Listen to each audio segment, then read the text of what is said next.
Saya ingin menyampaikan apresiasi ya yang luar biasa ini kepada kegiatan ini yang diselenggarakan oleh LPM, dan saya memberikan apresiasi yang spesial ini untuk para penulis ya, terutama yang sudah mendapatkan juara ya sebagai pemenang dan diberi kesempatan tampil pada hari ini. Bu Kanti dari NTB tadi ya, ada Pak Amrinul dari Aceh, dan kemudian Ibu Citra dari Banten.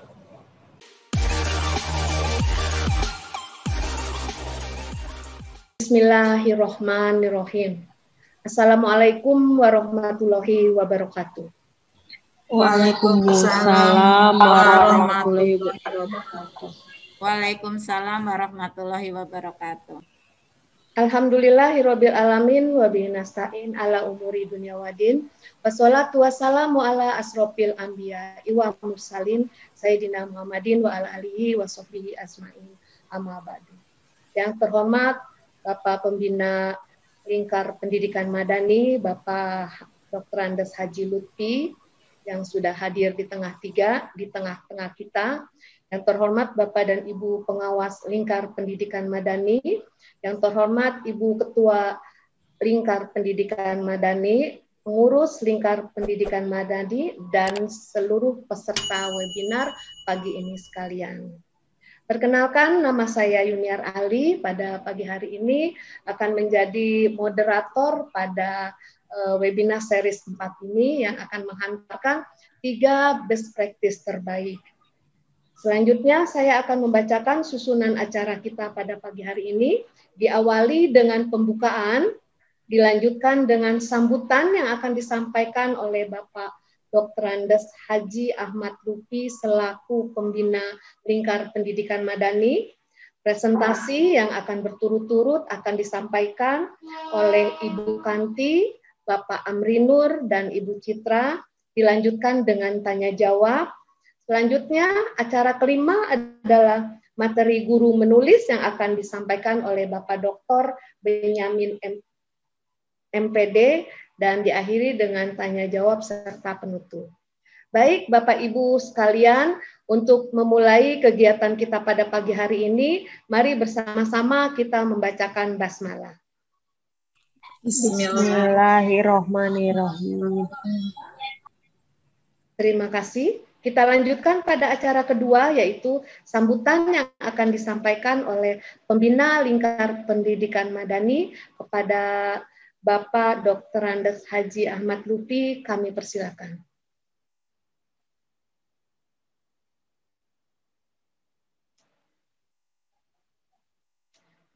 Masih di mute mic-nya Pak Lutfi, Bu Nila.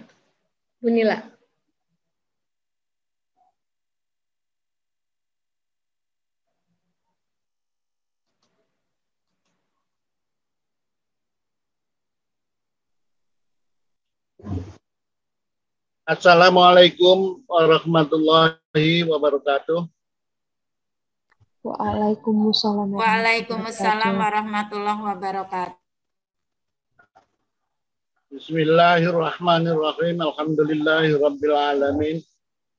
Wassalatu wassalamu ala asrofil anbiya wal mursalin wa ala alihi wa sahbihi ajma'in amma ba'du. Yang saya hormati Dr. Bunyamin, Wakil Rektor UHAMKA, yang saya hormati moderator Ibu Yuniar Ali, para pengawas Dewan yang saya hormati, Ibu Ketua Dr. Helmiati yang saya hormati, para sekretaris dan bendahara, dan seluruh pengurus LPM yang saya hormati dan saya banggakan, serta guru-guru peserta webinar di LPM Indonesia pada hari ini. Alhamdulillah kita berjumpa kembali. Mudah-mudahan ini adalah tema yang penting sekali, yaitu best practice dalam rangka kita mencari solusi untuk pendidikan yang terbaik bagaimana di Indonesia ini. Sehingga terpilih 3 best practice yang akan nanti mempresentasikan pada hari ini. Selamat kepada yang terpilih untuk bisa mempresentasikan pada hari ini, dan kepada yang lain saya kira kesempatan akan selalu ada, dan tentunya punya keahlian. Guru-guru di Indonesia ini masing-masing punya keahlian dan kemampuannya, sehingga saudara-saudara nanti akan bisa juga tampil dengan keahlian dan kemampuannya. Sekali lagi, saya dari Dewan Pembina mengucapkan terima kasih yang sebesar-besarnya kepada para pengurus LPM, juga kepada para peserta yang hari ini ikut bersama webinar di LPM. LPM akan terus mendorong bersama dengan guru-guru untuk SDM yang unggul, khususnya di bidang pendidikan di Indonesia. Saya kira itu yang bisa saya sampaikan. Sekali lagi saya terima kasih, mohon maaf barangkali ada hal-hal yang kurang berkenan. Wassalamualaikum warahmatullahi wabarakatuh. Waalaikumsalam warahmatullahi wabarakatuh. Terima kasih Pak Haji.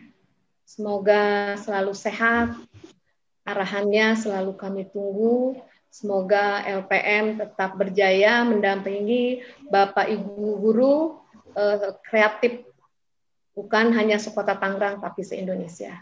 Baik, Bapak dan Ibu sekalian, kita lanjutkan pada acara kedua, yaitu presentasi 3 best practice yang telah kami pilih. Best practice yang masuk itu sangat luar biasa, bagus-bagus. Sampai kami agak kesulitan ketika memilihnya.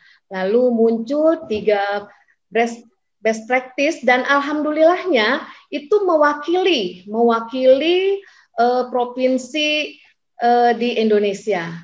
Ada 1 dari Banten, ada Kota Tangerang, ada juga dari Aceh, dan ada Ibu Kanti dari Sumbawa Barat, Nusa Tenggara Barat. Selanjutnya, sebelum ketiga guru hebat ini tampil, saya akan membacakan biodata dari ketiga guru hebat ini. Yang pertama, Ibu Kanti Warih Ade Indriani, MPD. Lahirnya di Jember, tapi tinggalnya di Sumbawa Barat. Bu Guru kelahiran tahun 1980 ini, saat ini bertugas di SMP Taliwang, Kota Sumbawa Barat, Nusa Tenggara Barat. Beliau juga menjadi tutor UT di Sumbawa. Luar biasa ya. Ternyata setelah kita pilih best practice-nya dan kita lihat riwayatnya, luar biasa ya.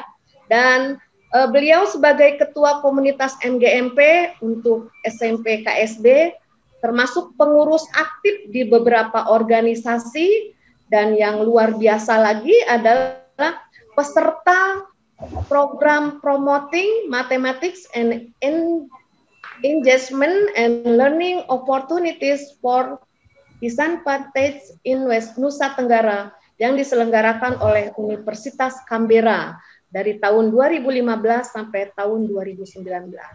Ya, silakan Bu Kanti, dadah-dadah. Ini Bu Kanti ya, yang salah satu best practice-nya terbaik. Kita lanjutkan kepada Bapak Amri Nur, SPDI. Mana Bapak Amri Nur? Ini dari Aceh. Silakan tangannya Pak Amri Nur, biar teman-teman kita yang hadir itu melihat kehadiran Bapak. Ya. Lahir pada 14 Agustus 1979. Guru-guru muda semua ya, guru hebat, guru agile ya. Tempat tugas saat ini di SMP Negeri 1 Simpang Mamplam, Desa Matang Tengoh, Kecamatan Junep, Kabupaten Biren, Aceh. Nah, ini bahasanya bahasa Aceh ya, jadi agak sedikit EU-nya gitu ya, luar biasa ya Pak Amri Nur ya. Riwayat pendidikannya SD dan SMP di Biren Aceh, SMU Negeri 1 Jempa dan S1 STIT Al Muslim Makang GLP 2. Itu Pak Amri Nur, kita kasih aplaus Pak Amri Nur ya.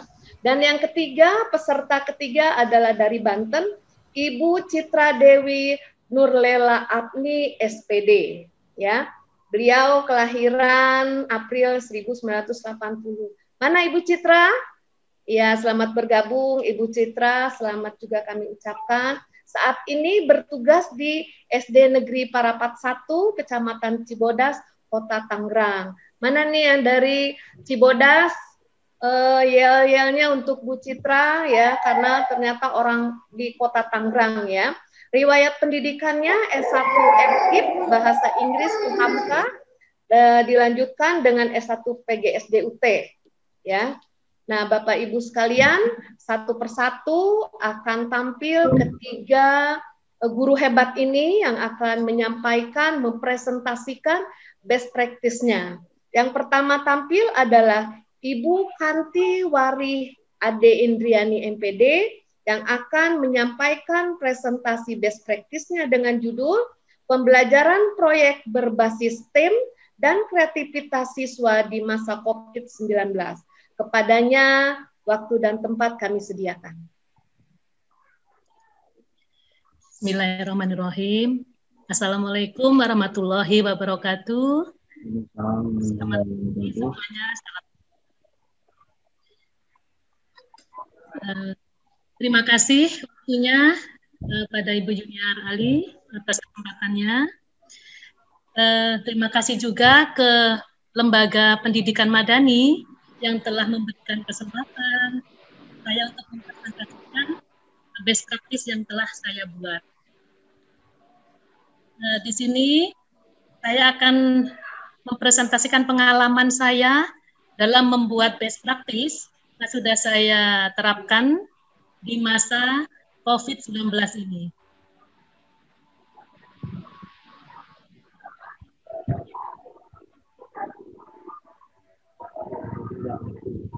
Judul best practice saya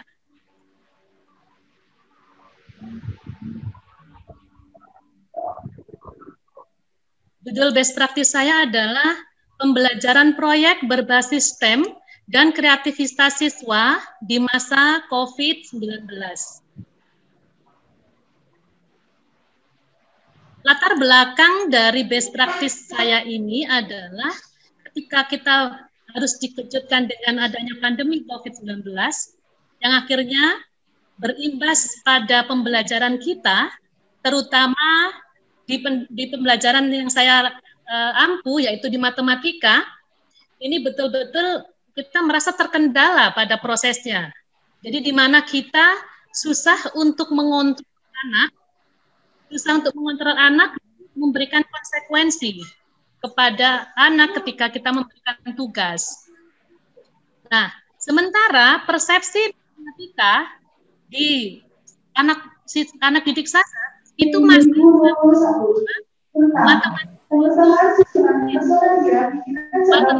itu kesannya hanya mengerjakan soal-soal, menghitung saja. Itu adalah masih banyak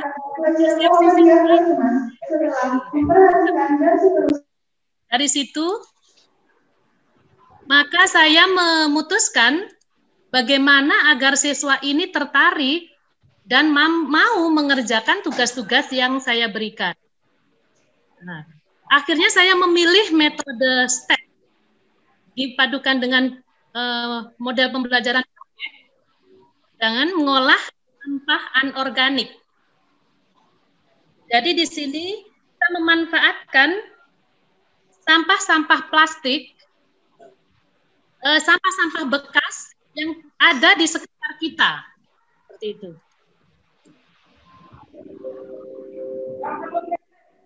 Kenapa saya memilih STEM? Apa itu STEM? Pembelajaran proyek terintegrasi STEM di sini adalah pembelajaran proyek dengan mengintegrasikan bidang STEM. Di antaranya adalah sains, teknologi, teknik, engineering, dan matematik. Ini adalah singkatan dari STEM. di mana pembelajaran kali ini tidak hanya pada materi matematika saja, tetapi siswa mengaitkan dengan bidang-bidang ilmu yang lain. Tujuan kelebihan STEM berikutnya adalah memberikan pengalaman kepada siswa bahwa matematika itu bermanfaat nyata bagi kehidupan. Karena dalam persepsi siswa selama ini belum bisa menemukan apa manfaat dari matematika itu. Nah, mereka kebanyakan berpikir bahwa matematika itu hanya sebatas abstrak, hanya menghitung rumus, angka-angka saja, dan mereka tidak paham di mana kegunaan matematika itu real. Seperti itu. Nah, STEM inilah yang akan membuka wawasan mereka terhadap manfaat nyata pada matematika di kehidupan. Nah, di sini proses siswa terlibat aktif dan pembelajaran dapat bermakna dalam memahami konsep. Ini adalah kelebihan STEM proyek yang saya pilih. Tujuan penulisan di sini adalah yang pertama saya ingin bahwa penelitian ini, best practice ini dapat mengolah menjadi sesuatu yang bermanfaat dan bisa menjadi sarana media pembelajaran. Yang kedua adalah mendukung program pemerintah NTB Zero Waste 2022. Ini lagi gencar-gencarnya diadakan di NTB ini. Jadi tujuannya adalah NTB bebas sampah di tahun 2022. Di sini yang tujuan yang ketiga adalah memotivasi siswa agar dapat mengekspresikan kreativitasnya. Jadi karena selama ini mengerjakan soal, jadi kita tidak tahu bahwa siswa itu dapat berkreasi dengan kreativitasnya yang dikembangkan. Berikutnya adalah mengubah persepsi siswa bahwa matematika itu selalu identik dengan mengerjakan soal-soal saja. Dan yang syarat dengan berhitung angka-angka, dan itu terasa sangat membosankan buat siswa. Maka disinilah STEM proyek ini saya pilih untuk mengubah persepsi tersebut. Bahwa nggak selamanya matematika itu hanya soal. Jadi di sini ada praktek, ada membuat sesuatu, berkarya.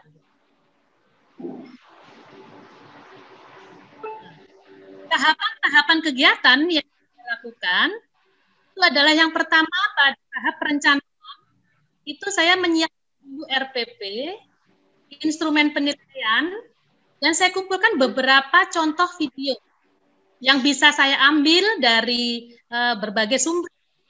Ada kalanya dari YouTube, ada kalanya saya buat sendiri, saya rekam sendiri gitu. Dan ini adalah contoh-contoh video yang saya share ke siswa. Berikutnya adalah memberikan penugasan secara langsung maupun lewat media sosial.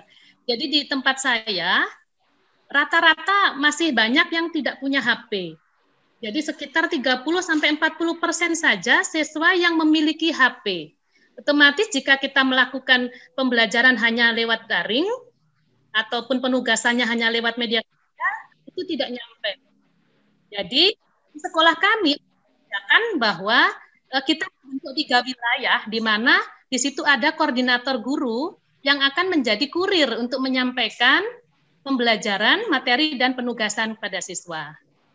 Nah, karena adanya COVID tidak boleh berkumpul dan tidak boleh tatap muka, maka kami memanfaatkan guru-guru koordinator ini untuk sebagai perantara pembelajaran. Nah, di sini berikutnya adalah siswa mengumpulkan tugas berupa produknya. Produknya diikutkan dengan deskripsi. Jadi di situ bagaimana cara pembuatannya, bagaimana kelemahan kekurangannya, apa yang akan diperbaiki, seperti itu. Jadi ini hanya berupa laporan singkat ya, laporan kecil berupa lembaran saja, kertas gitu. Anak mengumpulkan produk dengan deskripsinya, sampai proses pembuatannya. Nah, proses pembuatannya ini didokumentasikan. Jadi siswa mengirimkan foto atau video lewat media sosial, Japri.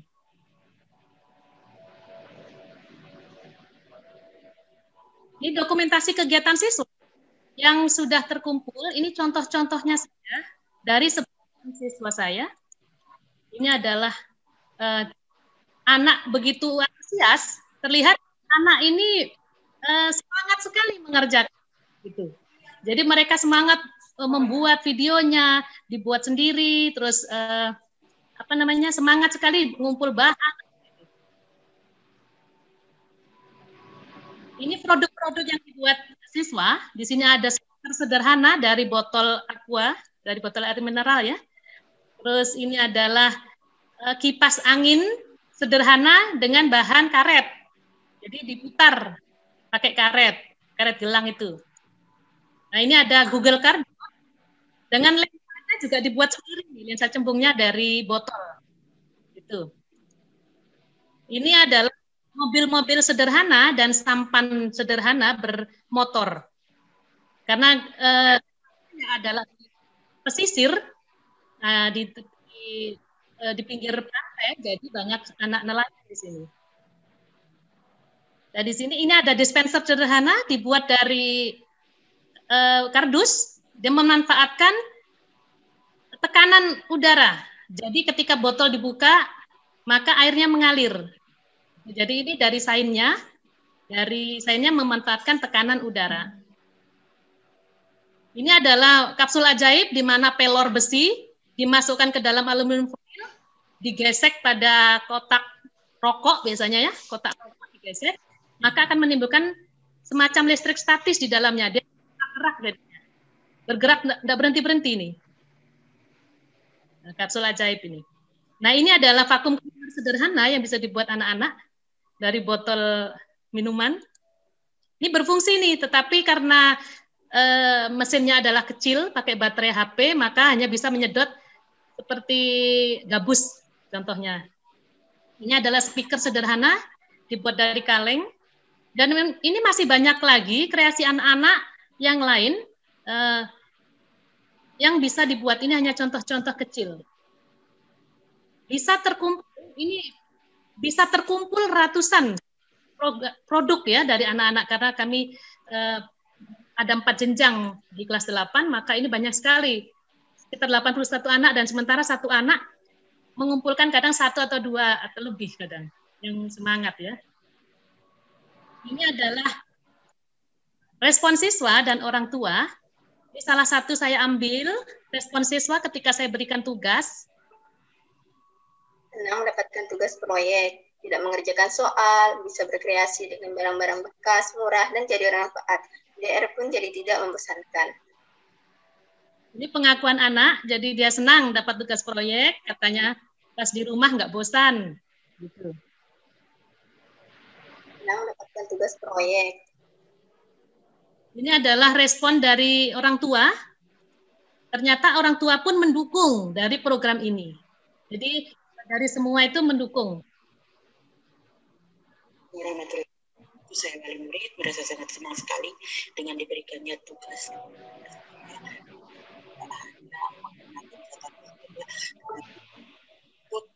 Bagaimana kreativitas anak mengerjakan tugas yang diberikan oleh ibu gurunya, tidak hanya berupa catatan saja, tapi berupa karya yang benar-benar inovatif di masa COVID-19 ini. Nah, ini adalah terima kasih. Mungkin itu sekelumit pengalaman saya membuat best practice. Mungkin hal kecil yang saya lakukan mudah-mudahan dapat memberi manfaat dan bisa memotivasi semua guru-guru di Indonesia, khususnya di daerah NTB, untuk mau menulis dan berkarya memajukan pendidikan bangsa. Terima kasih atas waktunya dan mohon maaf jika ada kekurangan. Terima kasih. Saya akhiri. Assalamualaikum warahmatullahi wabarakatuh. Kembalikan ke Bu.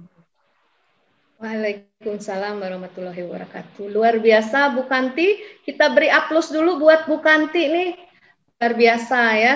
Jadi RPP-nya mendukung program pemerintah NTB bebas sampah di tahun 2022, begitu ya Bu Kanti ya. Kalau di Tangerang ada juga istilahnya sekolah adiwiyata itu ada di Tangerang juga ya. Jadi kota Tangerang bebas sampah, salah satu indikatornya adalah bermunculannya sekolah-sekolah adiwiyata. Baik Bapak dan Ibu sekalian, selanjutnya kita tampilkan presentasi yang kedua yang akan disampaikan oleh Pak Amri Nur, SPDI dari Aceh. Saya mengingatkan waktu maksimalnya 15 menit. Halo Pak Amri Nur, sudah siap? Ya, beliau akan menyampaikan best practice-nya dengan judul memanfaatkan perpaduan pembelajaran luring dan daring masa pandemi COVID-19 di SMP Negeri Simpang Mamplan, Biren, Aceh. Kepadanya dipersilakan. Silakan Pak. Pemanfaatan pembelajaran luring dan daring di masa pandemi COVID-19 ini didasari pada beberapa keadaan dan kondisi yang dialami oleh siswa. Nah, kita sudah membuat, kita lakukan pendekatan kepada siswa dan orang tua, kemudian kita dapatkan permasalahan. Ada siswa yang memang belum memiliki sarana komunikasi seperti HP berbasis Android, atau ada memang HP tapi masih kita katakan HP jadul. Pak, belum slide show Pak. Ya. Kemudian sebagian siswa punya HP, namun wilayah tempat tinggalnya itu jauh dari sarana pendukung komunikasi. Kalau kita katakan tower BTS itu, sehingga sinyalnya tidak sampai ke situ. Ini biasanya dialami oleh siswa-siswa yang berada di wilayah pegunungan. Karena landscape siswa kita di sini ada 3 macam, ada yang di pesisir pantai, kemudian ada yang di perkotaan, ada yang di perbukitan atau pegunungan. Kemudian yang ketiga, ada sebagian besar siswa yang tinggal di lokasi pedalaman yang tidak terjangkau dengan sinyal komunikasi HP. Maka dari sini kita membuat suatu metode pembelajaran yang bisa mendukung, yang bisa juga mendukung kepada penerapan protokol kesehatan, kemudian bisa menyampaikan pesan-pesan pendidikan kepada siswa tanpa harus melibatkan kerumunan. Kemudian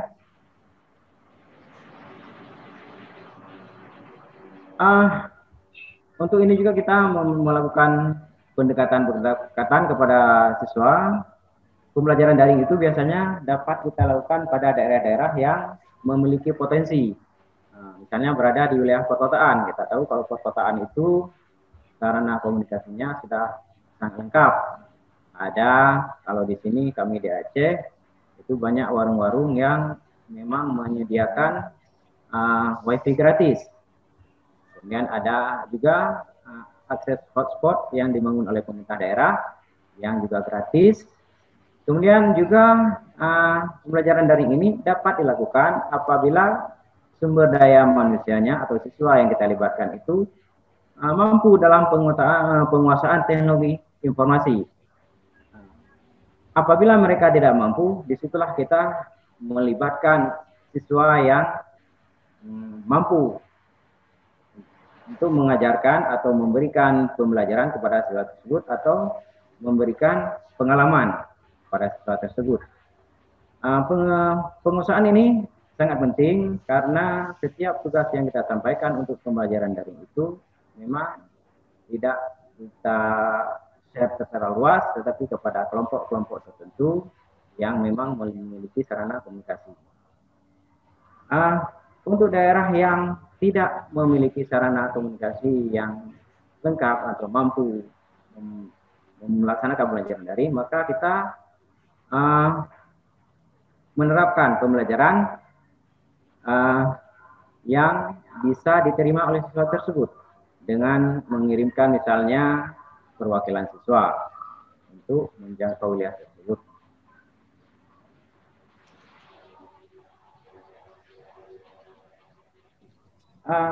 Karena permasalahan-permasalahan tersebut, maka kita juga butuh.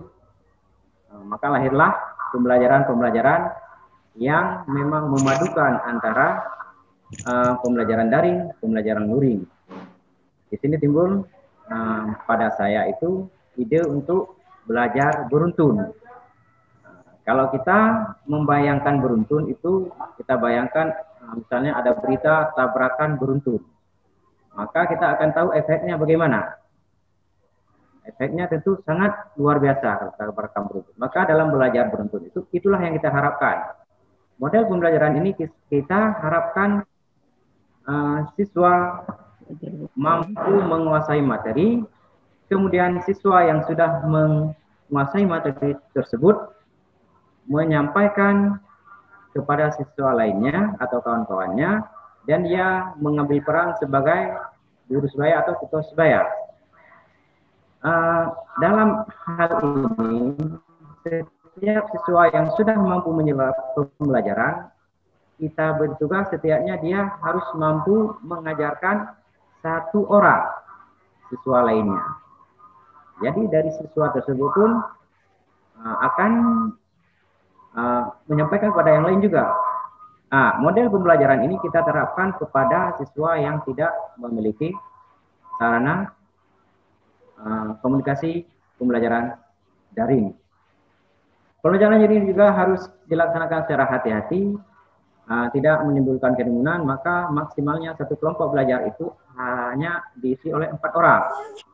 Ini untuk mematuhi protokol kesehatan. Kemudian untuk pembelajaran bagi siswa yang memiliki fasilitas HP Android, kita namakan dengan belajar berantai. Tentu belajar berantai, kalau kita bayangkan rantai itu saling mengikat, sehingga menjadi sebuah ikatan yang kuat. Dan kita harapkan juga dalam pembelajaran ini, siswa mampu menjaga ikatan dengan menjaga komunikasi. Jadi siswa itu membuat grup, kemudian kita share soal atau kita share materi, kemudian siswa tersebut secara berantai belajar. Ada yang tidak mampu menjawab, dia tanyakan kepada kawannya melalui pesan. Kemudian ada kawannya yang tahu, dia memberikan pengetahuan kepada siswa yang lain. Dalam hal ini guru bertindak sebagai bisa jadi moderator saja, ya, tidak bertugas, hanya memberikan. Kemudian di sela-sela itu guru juga memberikan refleksi pembelajaran, kemudian apa-apa yang memang menjadi kendala pembelajaran itu diselesaikan oleh guru tersebut. Jadi apabila memang ada materi susah atau materi yang tidak mampu disampaikan oleh siswa tersebut, maka ini adalah tugas dari guru pembimbing.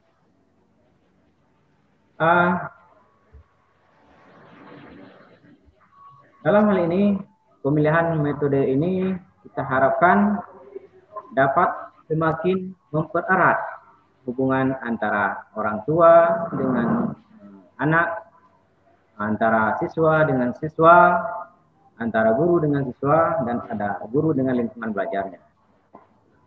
Tentu dengan ini, biarpun dalam suasana COVID-19 yang belum kunjung selesai, kita harapkan siswa masih mampu menjalin komunikasi, masih mampu menjalin silaturahmi dengan guru, walaupun dengan daring, dalam jaringan, secara online, tapi setidaknya kita saling mengetahui keadaan kita masing-masing, saling memberi pengetahuan, saling memberi pengalaman, dan ini memang sangat efektif apabila dilaksanakan dengan sungguh-sungguh.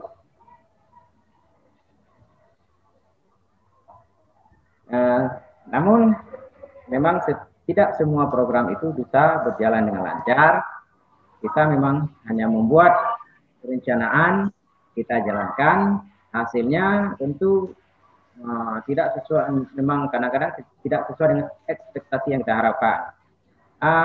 Ini juga kita alami dalam pembelajaran ini. Pada pembelajaran beruntun, tingkat keberhasilannya memang masih antara 55% sampai dengan 65%. Karena apa? Karena ini memang di dalam perencanaan kita tempat tidak disediakan secara khusus, tetapi hanya berupa kunjungan. Jadi karena tidak terkelola dengan baik, maka kadang-kadang ada yang sampai ke tempat tujuan, ada yang memang tidak mau ikut karena kadang-kadang memang perhatian orang tua juga kurang. Jadi ini kita harapkan sebenarnya perhatian orang tua itu harus ada, dan tingkat keberhasilan ini kita didukung orang tua dan lingkungannya. Jadi kita juga berterima kasih kepada pihak yang mendukung program kita. Kemudian untuk pembelajaran berantai, hasil capai berkisar antara 75%, dan ini saya pikir memang sudah berhasil walaupun tidak mencapai angka yang semaksimalnya. Tapi kita harapkan pembelajaran ini akan terus kita laksanakan apabila memang belajarnya itu. Kemudian pembelajaran beruntun juga akan kita tingkatkan dengan melibatkan setiap stakeholder, dan mungkin pada tahap selanjutnya kita akan melibatkan perangkat desa, di mana siswa tinggal siswa itu untuk menyediakan kalau ini ada dari dana desa untuk dialirkan untuk membuat wifi misalnya di desa, ada titik-titik tertentu dengan di kantor desa untuk menyediakan wifi, dan siswa diarahkan ke sana untuk menyelesaikan tugas-tugas yang disediakan. Itu saja pengalaman yang saya dapatkan dari pembelajaran selama COVID-19. Terima kasih kepada kawan-kawan rekan-rekan yang sudah bersedia menolong untuk menyaksikan presentasi saya, dan alhamdulillah presentasi saya sudah selesai. Saya kembalikan kepada host. Assalamualaikum warahmatullahi wabarakatuh. Waalaikumsalam warahmatullahi wabarakatuh. Kita beri aplaus dulu buat Pak Amri Nur. Ya, Pak Amri Nur, kawan-kawannya dari SMP Biren itu sudah memberikan support ya, sudah hadir. Ya, kalau tadi presentasi pertama dalam rangka mendukung pemerintah daerahnya untuk NTB bebas sampah di tahun 2022. Nah, Pak Amri Nur ini menyampaikan pengalaman terbaiknya ketika harus memanage pembelajaran PJJ, di mana ada sebagian siswa mungkin sarananya lengkap dan yang ada siswa yang tidak lengkap ya. Itu luar biasa sekali ya. Sekali lagi terima kasih Pak Amri Nur, selamat dan sukses, teruslah berkarya. Bapak dan Ibu sekalian, hadirin yang berbahagia, kita lanjutkan pada presentasi ketiga yang akan disampaikan oleh Ibu Guru yang kelahiran bulan April. Siapa dia? Kepada Ibu Citra Dewi Nurlela Apni SPD dipersilahkan. Akan menyampaikan presentasinya dengan judul Membuat Media E-Poster dengan Canva untuk PJJ. Kepadanya dipersilahkan. Assalamualaikum warahmatullahi wabarakatuh. Salam sejahtera untuk semua. Selamat pagi Bapak Ibu guru hebat. Semoga kesehatan selalu menyertai kita semua. Perkenalkan, nama saya Citra Dewi Nurlela Apni, asal sekolah saya SDN Parapat 1, Kota Tangerang.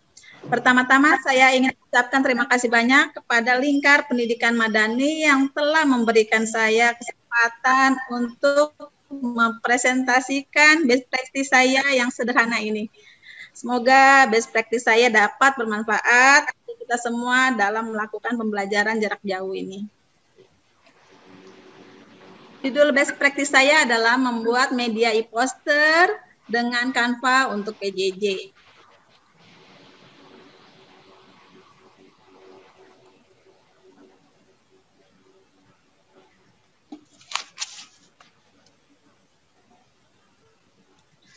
Latar belakang saya membuat best practice ini adalah surat edaran dari Kemendikbud nomor 4 tahun 2020 yang diperkuat oleh surat edaran Sekjen nomor 15 tahun 2020. Pada masa pandemik ini, guru dituntut harus kreatif dan inovatif agar siswa tidak bosan dengan PJJ yang monoton. Tujuannya memastikan pemenuhan hak siswa dalam memperoleh pendidikan dalam masa darurat penyebaran COVID-19. Tujuannya adalah menggunakan aplikasi Canva, yaitu media penyajian materi dengan desain yang beragam dan menarik, membuat proses pembelajaran menjadi tidak membosankan. Rumusan masalah presentasi ini adalah apakah media Canva dapat meningkatkan aktivitas belajar siswa pada materi bahasa Indonesia, e-poster, hemat energi, dan apakah e-poster dengan menggunakan media Canva dapat meningkatkan hasil belajar siswa? Screen-nya belum tampak, Bu Citra. Belum tampak ya? Oh, maaf, sebentar. Biar teman-teman sambil membaca. Oh iya, saya lupa. Sebentar, Bu.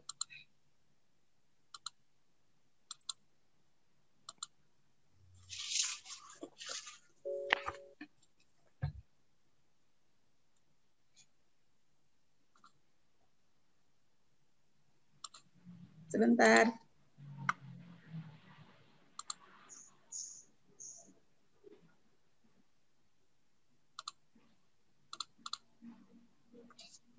Sudah, Ibu? Oke, sudah. Ya.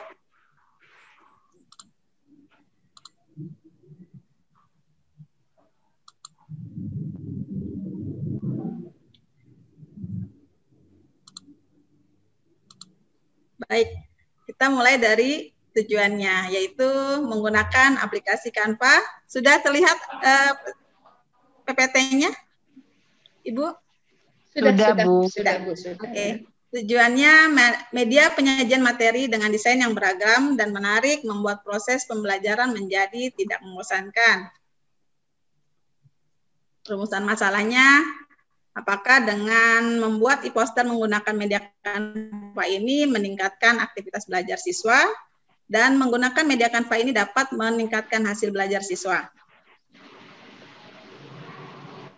Poster menurut Rudi Susilana dan Cepi Riana 2009 menjelaskan bahwa poster yaitu sajian kombinasi visual yang jelas, menyolok, dan menarik dengan maksud untuk menarik perhatian orang yang lewat. Jadi kita membuat poster harus menarik, karena PJJ ini kita tidak bisa membuat langsung, jadi memakai aplikasi Canva yang bisa kita download di HP ataupun di laptop.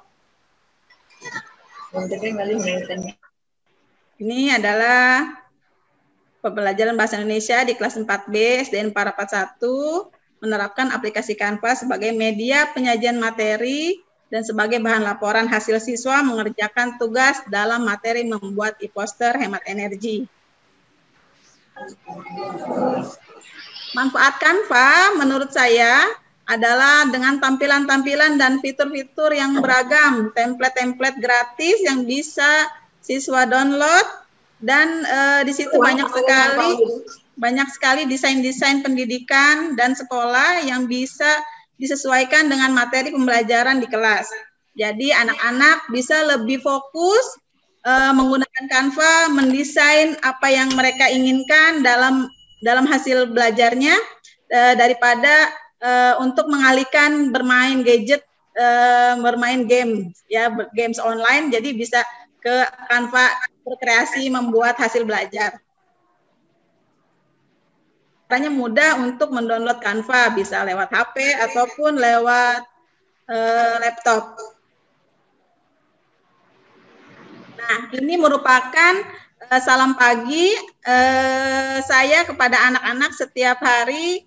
Saya selalu menggunakan aplikasi Canva dengan foto saya, memang sedikit narsis, tapi seenggaknya sedikitnya memberikan semangat kepada anak-anak untuk semangat belajar di rumah dan penyampaian materinya juga. Jadi aktivitas hari ini membuat e-poster hemat energi dengan Canva. Dan hasilnya adalah seperti ini. Ini adalah karya e-poster siswa-siswa kelas 4B SDN Parapat 1 tentang hemat energi. Ini ada dari Devkan, Dika Firmansyah. Sebagian besar anak-anak sudah bisa mengoperasikan Canva. Dan alhamdulillah hasil yang diharapkan meningkat keaktifan belajar siswa di masa pandemi, meningkatkan keterampilan guru juga, dan saya pun terus mengasah fitur-fitur Canva yang ada di canva.com. Semua siswa juga menggunakan aplikasi Canva untuk kegiatan belajar dan dimanfaatkan di berbagai ranah kehidupan. Saya juga membuat angket media Canva. Sebelum saya mengerjakan Canva untuk di-share ke anak-anak, apakah anak-anak memang suka menggunakan Canva, saya menggunakan angket media, dan alhamdulillah tingkat respon siswa sampai dengan 100%. Nah, ini testimoni siswa menggunakan Canva. Mereka sangat suka sekali, jadi bisa mengaplikasikan foto-foto mereka, gambar-gambar mereka, template-template dan elemen-elemen yang sesuai dengan pendidikan. Berikut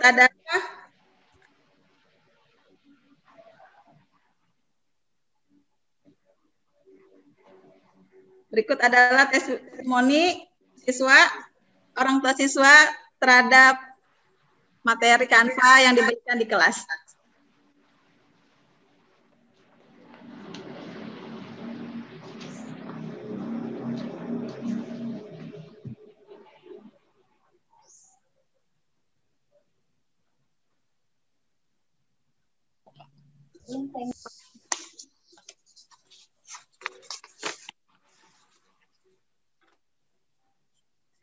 Demikian presentasi saya, semoga presentasi saya ini bermanfaat bagi Bapak Ibu guru di Indonesia, dan mohon maaf apabila ada kekurangan. Wabillahi taufiq wal hidayah. Wassalamualaikum warahmatullahi wabarakatuh. Waalaikumsalam warahmatullahi wabarakatuh. Terima kasih Ibu Citra. Alhamdulillah Bapak Ibu sekalian, ya tadi kita awal-awal berada di NTB, ya, lalu kita terbang ke Aceh dan kembali ke Banten untuk menyaksikan, mendengarkan guru-guru hebat mempresentasikan pengalaman terbaiknya yang dibalut dalam karya best practice. Ya, mudah-mudahan menginspirasi. Dan juga untuk Bu Citra, poster-poster ini juga kan bisa kita gunakan ya untuk kegiatan adiwiyata mungkin ya Bu Citra ya, luar biasa sekali. Ya, selalu Bu ya. Selalu ya, luar biasa sekali. Pakai Canva ya. Semua. Pakai Canva ya, karena anak-anaknya sudah terbiasa ya.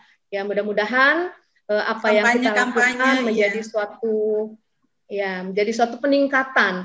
Jadi anak yang tadinya sudah jenuh untuk mengikuti PJJ semakin bersemangat. Ya, memang kita selaku guru harus punya inovasi terbaru, karena untuk hampir 1 tahun kita sudah melaksanakan PJJ, sudah mulai timbul kejenuhan baik dari orang tua maupun siswa, sehingga sebagai seorang guru harus update.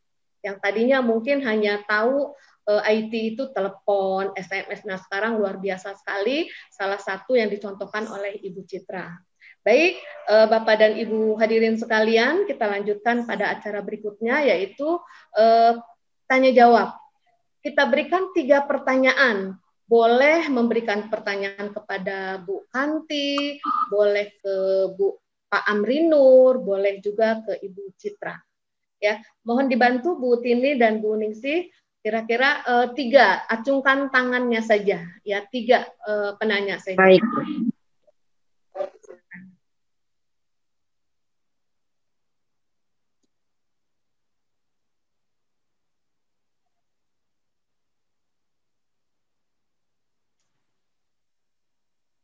Silakan.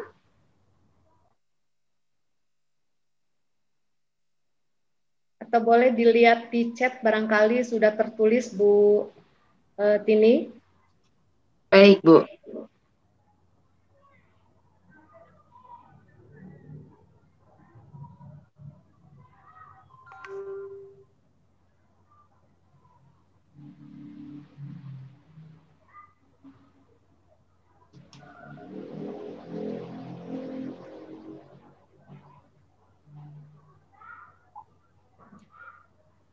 Tidak ada pertanyaan? Mungkin sudah paham ya, sudah paham dan terkesima dengan temuan dan strategi-strategi yang dilakukan oleh 3 Bapak dan Ibu guru hebat ini. Bagaimana Bu Uningsih kelanjutannya? Kita masih tunggu 3 pertanyaan atau kita lanjutkan pada acara berikutnya? Ada Bu, ada pertanyaan. Ini ada yang sedang izin bertanya. Tunggu sebentar. Oke, baik.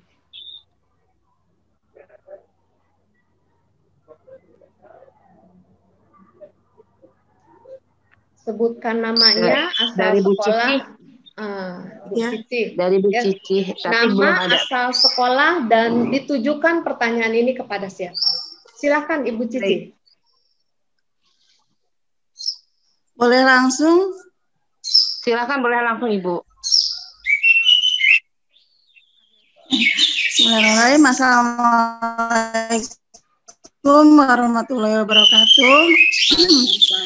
Terima kasih atas kesempatan yang diberikan. Perkenalkan, saya Bu Cici dari SDIT Raudatul Jannah Cilegon. Mohon maaf, saya ingin sedikit bertanya. Praktis ini apakah mungkin ke Bu Citra aja dulu mungkinnya yang saya tanyakan biar yang jawab satu aja. Apakah pengambilan datanya ini hanya sebatas respon dari siswa dan orang tua, ataukah ada mungkin dari hasil belajar siswa tersebut yang dimasukkan ke dalam best practice? Itu saja mungkin Bu dari saya. Terima kasih banyak. Wassalamualaikum warahmatullahi wabarakatuh. Baik, langsung dijawab aja mungkin ya Bu Tini ya. Silakan Ibu Citra, silakan Ibu Citra. Baik Ibu Cici, terima kasih banyak. Jadi hasil belajarnya ini kita meningkatkan, selama ini kan ada beberapa anak yang sudah bosan hanya mengerjakan di buku tulis atau melihat buku paket, ditulis di buku tulis, tapi dengan pengerjaan e-poster ini langsung melalui HP ataupun laptop membuat e-poster, dan pengiriman e-poster ini bukan berdasarkan nilai ataupun apa, tapi keaktifan siswa membuat poster tersebut. Jadi angket yang saya buat itu, jadi kegiatan belajar saya pun semakin meningkat karena mengelola pembelajaran dengan Canva gitu. Anak-anak juga jadi suka. Itu aja sih yang saya lakukan untuk kegiatan mendapatkan nilai ataupun apa itu pelajaran yang lain. Dengan Canva hanya untuk memberikan ketertarikan siswa untuk semangat belajar di rumah. Dan selama ini anak-anak semangat sekali. Sampai ada yang pulang kampung di Jawa pun dia terus kirim pelajarannya melalui Canva, laporannya walaupun bukan pelajaran e-poster tapi memakai Canva laporannya. Jadi tulisan di buku, dia foto, dimasukin ke Canva. Memang prosesnya agak sedikit lama tapi ada apa ya, kesenangan, keindahan gitu untuk melaporkan ke gurunya, karena dari saya juga memberikan materi itu pun melalui Canva. Jadi ada hiasan-hiasan, jadi anak-anak suka, alhamdulillah. Gitu. Bu Cici, semoga sama-sama. Ya. Lanjut meningkatkan apa ya, motivasi belajar ya Bu Citra ya, anak-anak ya. Silakan pertanyaan kedua Bu Tini. Baik, tunggu sebentar Bu.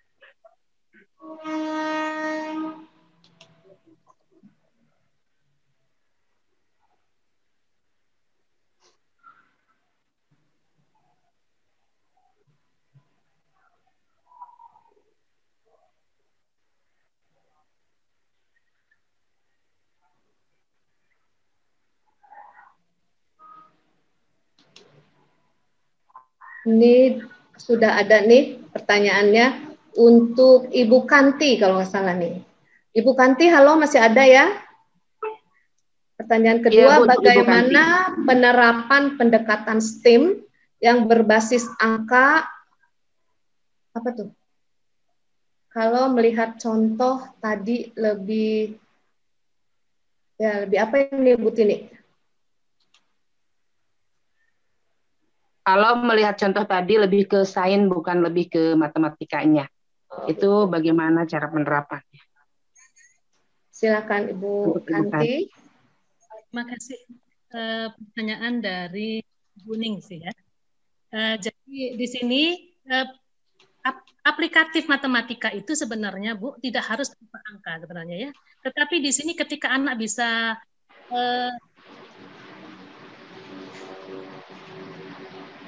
di dalam pembuatan itu ada semacam proporsi gitu. Jadi di mana mereka seperti kapsul ajaib itu bagaimana proporsi velor diameter lingkaran bola pejal di dalam dengan diameter silindernya itu harus sesuai. Kalau dia terlalu panjang atau terlalu pendek dia juga nggak bisa berputar. Jadi kita melihat dari ukuran pemahaman konsep matematik STEM-nya itu adalah dari proses dia mendeskripsikan proses itu. Begitu. Jadi mereka prosesnya ketika membuat itu misalnya ya perbandingan sekian dengan sekian misalnya seperti itu. Jadi ketika dikocok berapa kali dia akan berputar atau kurang kocokan atau misalnya terlalu banyak dia akan bagaimana seperti itu. Jadi di situ lebih ke aplikatif matematik gitu. Jadi tidak melulu harus dengan rumus yang ditulis rumus begitu. Jadi di situ konsep matematikanya pada penalaran di situ Bu yang kita ambil. Seperti itu. Baik, cukup Bu Uningsih. Kita lanjutkan ke pertanyaan yang ketiga. Ada Bu dari Ibu Siti Nurlela. Silakan. Ibu Siti Nurlela bertanya tentang kepada Pak Amri Nur. Apakah kendala bagi Bapak Amri Nur saat melakukan kedua metode pembelajaran yang Bapak lakukan di masa pandemi ini? Itu untuk Pak Amri Nur dari Ibu Siti Nurlela. Ada ulang pertanyaan. Kendala yang Bapak temui saat melakukan kedua metode pembelajaran di masa pandemi ini? Antara beruntun dan berantai ya, Bu Tini ya? Iya, katanya antara yang beruntun dan berantai. Jadi tentunya setiap pekerjaan yang kita lakukan itu tidak semuanya berjalan dengan lancar. Tentu ada kendala-kendala. Kendalanya banyak. Pertama, karena situasi COVID, kita tidak bisa secara luasa memantau siswa. Siswa ini yang khusus untuk pembelajaran daring, kita tidak bisa memantau secara leluasa signifikan pada saat itu, pada saat COVID-19, awal-awal COVID, sekolah libur, kemudian kita ke tengah lockdown, jadi perjalanan kita dibatasi, maka pesan-pesan yang kita sampaikan itu juga tidak bisa kita buat setiap hari. Jadi harus kita selang-seling waktu, kita lihat-lihat waktu, kapan kita bisa bergerak. Karena pada saat setengah lockdown itu, pembatasan itu, kita memang dibatasi bergerak. Ada jam malam berlaku. Kemudian kalau siang hari juga ada razia-razia. Nah, yang kita lakukan memang terus kita pantau, tetapi tidak bisa kita pantau setiap hari, itu kelemahan. Kita menyiasatinya dengan menggunakan guru-guru rekan guru kita di daerah-daerah yang memang terjangkau oleh siswa. Dan kita bantuan untuk menyampaikan. Tentunya juga kendala yang kedua yang kita hadapi sangat berbeda antara memberikan pembelajaran secara tatap muka dengan daring atau luring. Mungkin ini dari efektivitas waktu, kalau pembelajaran tatap muka bisa kita sampaikan langsung per item pembelajaran, per KD. Namun untuk pembelajaran daring dan luring ini tidak semua kelompok belajar siswa mendapat KD atau mendapat materi yang sama. Karena kadang-kadang ada kelompok yang cepat, ada kelompok yang lambat. Itu juga dengan kendala. Kemudian ada juga kendala dari pembelajaran ini. Karena semua pembelajaran itu dilakukan setiap hari, kemudian tugas juga yang diberikan setiap hari dalam 10 mata pelajaran itu diberikan tugas setiap hari akan membebani siswa. Beda dengan tatap muka, itu ada jam matematik misalnya, ada jam IPS, tapi ini serentak kita buat. Ini memang kendala, maka harus kita siasati. Sama dengan pembelajaran tatap muka juga untuk dari perlu kita buat juga jadwal. Jadi kita perbaiki dengan membuat jadwal. Ini hari ini siapa yang bertugas untuk memberikan kapan selesainya. Yang kendala lagi ini penyelesaian tugas. Untuk penyelesaian tugasnya itu juga kan serentak. Kadang-kadang hari cuma siswa karena kita tidak bisa memantau secara langsung. Itu kendalanya. Baik, terima kasih Pak Amri Nur. Ya, mudah-mudahan para penanya atau para peserta nih banyak juga yang pertanyaan-pertanyaan lain, tapi sehubungan pertanyaannya hanya kita berikan 3. Mudah-mudahan hal-hal yang menjadi pertanyaan-pertanyaan yang belum sempat diajukan itu menjadi motivasi bagi Bapak dan Ibu untuk mencari dan berinovasi untuk siswa-siswinya. Sekali lagi, mari bersama-sama kita memberikan aplaus untuk ketiga guru hebat dari Aceh, dari Banten, dan dari Sumbawa Barat. Yuk kita sama-sama kita beri aplaus.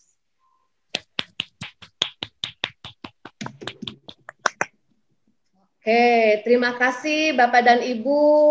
Demikianlah sudah kita saksikan presentasi 3 guru hebat kita. Kita lanjutkan saat ini ke acara selanjutnya, yaitu materi guru menulis yang akan disampaikan oleh Bapak Dr. Bunyamin MPD. Beliau merupakan Wakil Rektor di UHAMKA. Kepada Bapak Dr. Assalamualaikum. Waalaikumsalam warahmatullahi wabarakatuh. Sudah bisa dimulai Pak, mohon maaf. Bisa Bu. Baik. Bapak dan Ibu hadirin sekalian, marilah bersama-sama kita saksikan, kita perhatikan penyampaian materi tentang guru menulis kepada Bapak Dr. Bunyamin EPD. Waktu dan tempat kami sediakan. Assalamualaikum warahmatullahi wabarakatuh. Waalaikumsalam warahmatullahi wabarakatuh. Terima kasih Bu Junior. Alhamdulillahirabbil alamin, assalatu wassalamu ala asyrofil anbiya wal mursalin wa ala alihi wa sahbihi ajmain, amma ba'du. Mudah-mudahan suaranya terdengar jelas ya. Di jelas, tempat saya ini hujan deras sekali, jadi kalau berisik. Jelas suaranya bagus Pak, demi. Ya. Yang saya hormati Pak Haji Ahmad Lutfi, selaku pembina, kemudian Ibu Dr. Helmiati, Ketua LPM, Bapak Ibu sekalian, para peserta webinar, marilah kita senantiasa meningkatkan rasa syukur kepada Allah Subhanahu wa Ta'ala, seiring sholawat serta salam semoga senantiasa terlimpah pada Nabi Muhammad SAW. Bapak Ibu yang saya hormati, yang pertama saya ingin menyampaikan apresiasi yang luar biasa ini kepada kegiatan ini yang diselenggarakan oleh LPM, dan saya memberikan apresiasi yang spesial ini untuk para penulis terutama yang sudah mendapatkan juara ya sebagai pemenang dan diberi kesempatan tampil pada hari ini. Bu Kanti dari NTB tadi ya, ada Pak Amrinul dari Aceh, dan kemudian Ibu Citra dari Banten. Saya mengikuti dari awal nih Bu Yuniar ya. Oh iya. Mohon maaf tadi Ya. tidak menyapa Bapak, mohon maaf. Ya, dari awal, dari mulai Pak Ahmad menyampaikan sambutan, saya sudah duduk di depan laptop. Karena saya memang berniat ingin mendengarkan ketiga narasumber yang luar biasa itu. Dan terbukti ya, saya mendapatkan inspirasi yang luar biasa dari bapak-bapak guru yang hebat, ya, bapak ibu guru yang hebat, dan saya yang di perguruan tinggi malah ketinggalan ini, ya, untuk melakukan inovasi-inovasi yang dilakukan oleh bapak ibu sekalian. Ini saya bukan basa-basi ya, bukan basa-basi. Ya, saya apalagi tadi itu yang media Canva ya, itu sangat humanis ya. Pagi-pagi sudah tampilkan fotonya, menyapa ya kan. Inilah untuk menggairahkan siswa kita. Ini mahasiswa aja, saya ajar banyak yang pusing ya, yang orang Betawi bilang yang sudah sumpek gitu ya. Dosen juga perlu kreatif ini, makanya saya hari ini belajar betul nih Bu Yuniar ya, khususnya kepada Bu Kanti, Pak Amirul tadi ya, Bu Citra, dan mudah-mudahan nih kegiatan ini bisa berlanjut menurut hemat saya. Jadi penulisan best practice ini menurut saya harus menjadi sebuah gairah kita, karena dalam konteksnya berbagi pengalaman. Nah, saya dalam forum ini tidak akan memberikan materi ya, karena teknik tentang penulisan best practice pasti sudah selesai ya, masalah teknisnya. Cuman mungkin saya akan menyampaikan beberapa hal saja agar kita semua bisa termotivasi ya dengan kegiatan penulisan best practice ini. Nah, Bapak Ibu sekalian, ini saya tidak merubah tema juga ya. Jadi beberapa hal ingin saya sampaikan di dalam forum webinar ini. Mudah-mudahan menjadikan kita termotivasi untuk selalu menulis ya pengalaman terbaik kita tentu saja. Nah, saya kira ini sudah mafhum kita Bapak Ibu ya, secara makro ini ya, secara makro bahwa kita berada di dunia pendidikan sebagai praktisi ya, sebagai guru, mungkin ada yang sebagai kepala sekolah dan juga sebagai penilik semuanya, bahwa kompas kegiatan kita ini adalah tujuan pendidikan nasional, kompas kegiatannya. Jadi jangan sampai melenceng dari ini. Ya. Jadi bagaimana kita berikhtiar dalam aktivitas kita melalui berbagai macam mata pelajaran, berbagai macam kegiatan, baik yang akademik maupun yang non-akademik ya, untuk menjadikan anak-anak Indonesia yang beriman dan bertakwa, yang berakhlak mulia, yang sehat, yang berilmu, anak-anak yang cakap, anak-anak yang kreatif, mandiri, demokratis, dan bertanggung jawab. Nah, ini Bapak Ibu sudah hafal pasti ini ya, tujuan pendidikan nasional. Jangan pernah diabaikan Bapak Ibu ini, bahwa tujuan pendidikan nasional itu bukan hanya sekedar mencari target indeks prestasi akademik ya Bapak Ibu ya.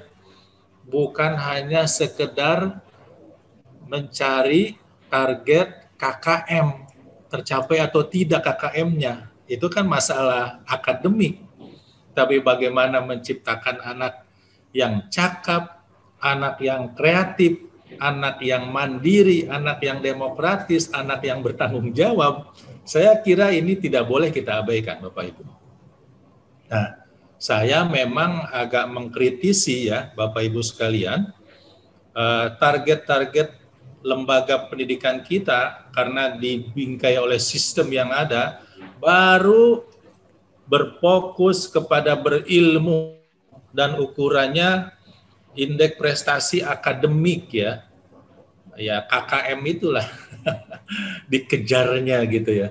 Yang kreatifnya masih kurang ya, menciptakan anak yang bertanggung jawabnya masih kurang ya. Nah, dari 3 narasumber tadi ya, pertama tadi Bu Kanti ya, Pak Amrinul dengan pengalaman melakukan aktivitas kegiatan pembelajaran seperti itu, saya melihat sisi-sisi lain ya, dari berilmu itu dilakukan. Makanya menjadi penting kita berbagi Bapak Ibu sekalian. Nah, demikian juga dalam hal menulis pengalaman terbaik kita. Bingkai utamanya harus ini Bapak Ibu ya, bingkai utamanya. Jangan lari kemana-mana. Jadi jangan hanya indeks prestasi saja. Anak nilainya 8, anak nilainya 7 ya.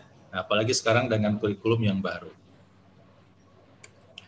Nah, kemudian bagaimana pengalaman baik di dalam mengajar? Bapak Ibu, selama Bapak Ibu mengajar dari mulai jadi guru ya, mungkin diawali dengan guru honor sudah sekian puluh tahun ya, tentu punya pengalaman mengajar. Pasti ya, masa nggak punya pengalaman ya, mengajar sehari aja pengalamannya punya ya. Nah, cuman bagaimana pengalaman yang baik itu diceritakan dalam bentuk tulisan. Nah, ini jadi tantangannya ya. Kalau kita cerita ngajar ya, jangankan ngajar 1 hari, ngajar seminggu aja diobrolin kepada orang itu bisa kita kalau ngobrol. Nah, cuman ini bagaimana diceritakan dalam bentuk tulisan. Ya. Kalau dalam bentuk tulisan ya, tadi karya Bu Kanti, Pak Amirul, Bu Citra ya, itu sekarang sudah mendunia itu ya, udah di-share kemana-mana ya, semuanya bisa membaca. Nah, dengan bisa membaca itu artinya sudah berbagi kepada orang lain ya. Tentu semua visinya adalah dalam perbaikan pelayanan dan mutu pendidikan di Indonesia khususnya ya. Jadi jangan menganggap apa yang kita lakukan tulisan, aduh kayaknya nggak puas, jangan dianggap itu sesuatu yang tidak bermanfaat Bapak Ibu ya. 1-2 kalimat dari pengalaman kita yang baik ya, itu luar biasa bisa bermanfaat ya. Saya nanti mau menghubungi Bu Citra ini saya ya, karena saya orang sosial bukan orang eksak ya. Kalau Bu Kanti tadi orang eksak nih kayaknya ya.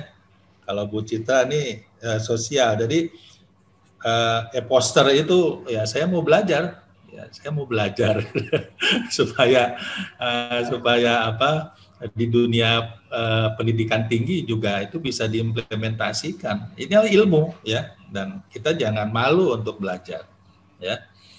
Nah, Bapak Ibu sekalian, ini ya.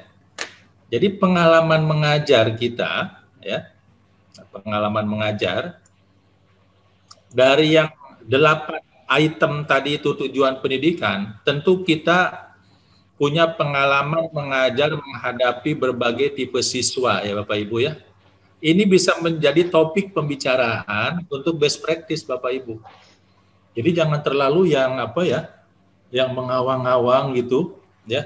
Misalnya Bapak Ibu berhasil menangani anak-anak yang pemalu ya, jadi pemberani misalnya ya.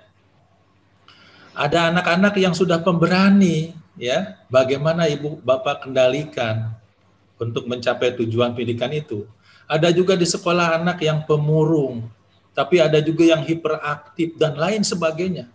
Nah, inilah Bapak Ibu yang saya berbagi di forum ini ya, untuk bagaimana kita memulai best practice itu. Jangan merasa tidak punya bahan ya, bahannya sangat banyak ini di lapangan ini sehari-hari. Ibu lihat tipe anak kayak gini, lalu bagaimana dibimbing ya, bagaimana dibina, itu sudah menjadi satu judul ya. Bahkan bisa ditinjau dari sisi agama, bisa ditinjau dari sisi psikologisnya seperti apa ya. Jadi misalnya pengalaman menangani anak pemalu di sekolah sehingga dia menjadi anak yang berani bertanya dan seterusnya. Ya, itu kan pakai metode Ibu, ya, pakai cara itu. Nah, dan saya hampir pastikan ada di antara kita yang belum sanggup ya menangani anak-anak ini secara khusus. Tetapi banyak di antara kita juga yang sudah berhasil. Nah, yang sudah berhasil itulah ditulis bagaimana caranya sampai berhasil. Nah, sehingga langkah-langkah keberhasilan itulah yang dibaca oleh teman-teman yang lain, ditiru. Nah, selama itu ditiru berhasil, Masya Allah itu Bapak Ibu ya, mengalir itu pahala ibadahnya ya, harus semangat ini. Nah, jadi tidak perlu harus bicara teori yang muluk-muluk untuk menulis best practice itu Bapak Ibu. Jadi yang sehari-hari yang kita lihat saja seperti apa. Ya. Kemudian apalagi? Nah, bisa juga Bapak Ibu ini ya. Ini tema-tema untuk best practice yang sederhana ya Bapak Ibu lihat ya. Nah, itu kalau tadi suasana siswa ini ya, suasana siswa. Ini suasana diri kita saat mengajar. Bagaimana pengalaman mengajar saat kurang sehat? Ya Bapak Ibu ya. Nah, ini pasti tidak terpikirkan ini karena sangat sederhana sekali yang saya sampaikan ini Bapak Ibu. Ya. Nah, bagaimana mengajar saat kurang sehat ya? Ini kan harus mengolah perasaan sebagai guru di hadapan anak-anak, jangan ngaku-ngaku Bapak Ibu lagi sakit nih, ya kan? Nah, bikin anak semua tambah sakit. Tapi bagaimana caranya? Mengajar hari pertama masuk setelah libur panjang, ini kan aneh ya Bapak Ibu ya. Ada kadang-kadang suasana, kalau hari pertama masuk dari libur panjang itu suasananya suasana libur masih. Ya, ya. Mengajar saat banyak masalah di rumah, bagaimana sampai di sekolah? Kalau bisa Ibu tuangkan ya, di dalam sebuah tulisan, ini yang terakhir ini ya bercanda-canda, tetapi bisa juga Ibu ini kan ya, kalau mengajar awal bulan ya kan, tanggal 2, tanggal 3 gitu ya, baru terisi dompetnya, ya dengan tengah bulan gimana itu ya. Nah, jadi Bapak Ibu sekalian, sekali lagi, nih mohon maaf, saya bukan menggarami air laut ya, tapi yang saya sampaikan sekali lagi hal-hal yang sangat sederhana. Jadi tema-tema penulisan Bapak Ibu ya, itu bisa hal-hal yang sangat sederhana yang ada pada diri kita, pada lingkungan kita yang terdekat ya. Jadi tidak harus bicara tentang teori-teori yang muluk-muluk, aduh mau nulis apa ya, tidak, pengalaman ini. Nah, ini kan kualitatif semua bisa dibuat ya. Dan kita ya pengalaman menulis skripsi ya udah terbiasa ya. Nah, ini tema-tema. Nah, kemudian Bapak Ibu sekalian, bisa juga lihat ya suasana lingkungan belajar. Misalnya ada nggak di antara kita yang sekolahnya di pinggir rel kereta? Ya. Ya. Sekolah saya. Ya. Saya punya lembaga sekolah di sana ya, di Matraman itu di pinggir kereta itu ning nong. Gimana itu cara mengendalikan suasana di kelas ya pada saat kereta lewat? Oh, itu Bapak Ibu bukan hal yang sederhana ya. Kalau itu dibagi kepada orang pengalamannya. Ya, suasana lingkungan belajar ketika sekolahnya di pinggir pasar misalnya ya, berdekatan dengan pasar. Ada yang lingkungan sekolahnya di pinggir kota, ya. Ada yang suasana belajar ketika membawa anak-anak ke lapangan terbuka, ya, melalui objek pariwisata dan lain sebagainya.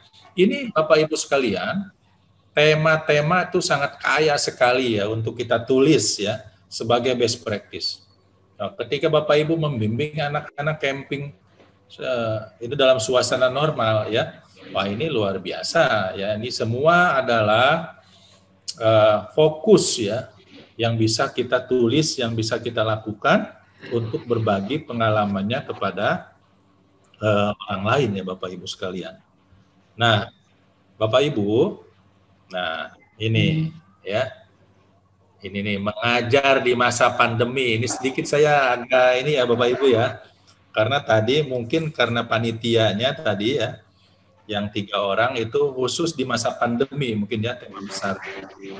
Nah, saya ingin mengajak Bapak Ibu merefleksikan sedikit lah ya di masa pandemi ini.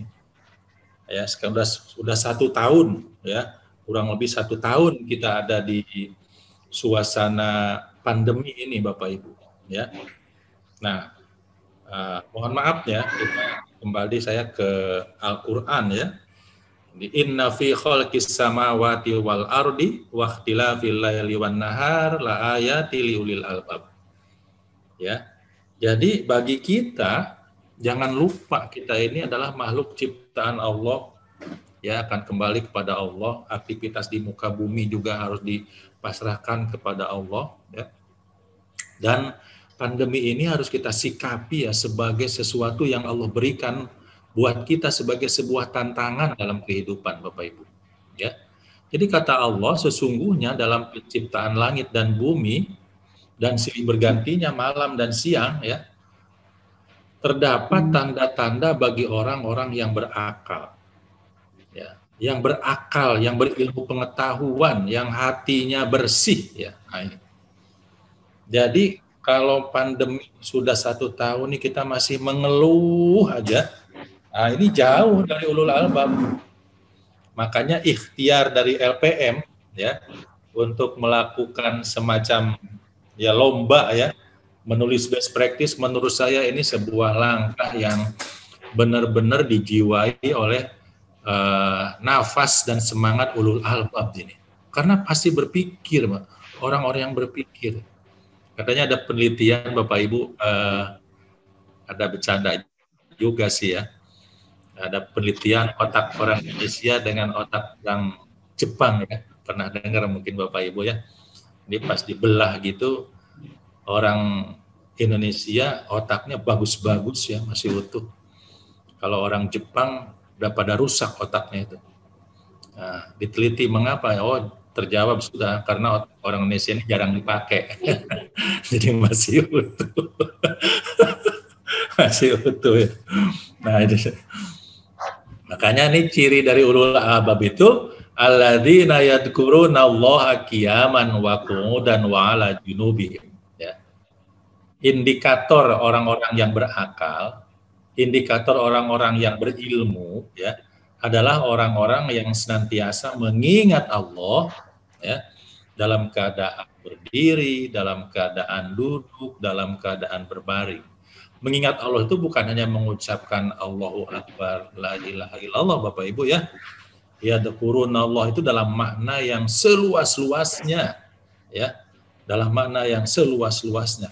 Tetapi kalimat yang perlu digarisbawahi ya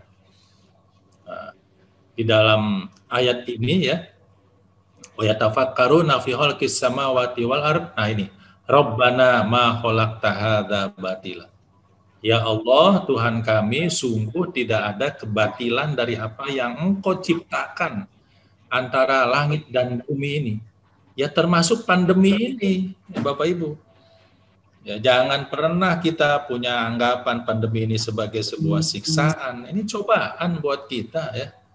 Nah, apakah kita masih terus mengeluh dengan itu? Nah, makanya, Bapak Ibu ya, semangat mengabdi dalam mencerdaskan anak bangsa tidak boleh terhenti karena suatu kondisi. Nah, ini berinovasi tiada henti. Dan undang-undang pendidikan kita sudah mengarahkan, misalnya ada PKLK ya, pendidikan khusus, layanan khusus. Itu artinya apa? Untuk menjembatani agar proses pendidikan tidak boleh berhenti. Ada layanan khusus bagi yang kena bencana alam, ya, itu ada layanan khusus. Untuk daerah tertinggal ada layanan, undang-undangnya sudah ada, ya. Apalagi dalam konteks agama kita ya, tidak boleh berhenti mencerdaskan anak bangsa itu. Ya makanya, aduh, dikit-dikit alasannya COVID, dikit-dikit alasannya kok memang COVID sedang melanda kita, ya. Maka harus teruslah Bapak Ibu punya semangat ya berinisiatif ya untuk melakukan inovasi-inovasi seperti yang tadi disampaikan oleh para pembicara awal yang 3 orang, dan saya yakin ya tadi Bu Yuniar mengatakan hasil best practice dari Bapak Ibu yang mengumpulkan itu bagus-bagus semua ya, punya pengalaman, tetapi ya memang kalau lomba harus dipilih ya. Nah, begitu, nggak mungkin jadi juara semuanya. Nah, Bapak Ibu sekalian, ya inilah ikhtiar di masa pandemi ya yang kita lakukan selama 1 tahun ini ya, berbagai macam ikhtiarnya. Dan ini pengalaman-pengalaman melalui pembelajaran seperti ini yang harus kita presentasikan kepada teman-teman, karena pasti di antara kita punya pengalaman-pengalaman yang spesial tentang ini ya. Nah, ya anak-anak ya, sedemikian rupa, karena ini pasti ada guru ya, di depannya ada guru, di tengahnya ada guru, di belakangnya ada guru ya. Kalau pakai Ki Hajar Dewantara, karena kita sebagai guru harus ada di mana-mana ya. Nah, pengalaman-pengalaman Bapak Ibu, bagaimana sikap siswa terhadap info yang kita berikan itu pengalaman berharga.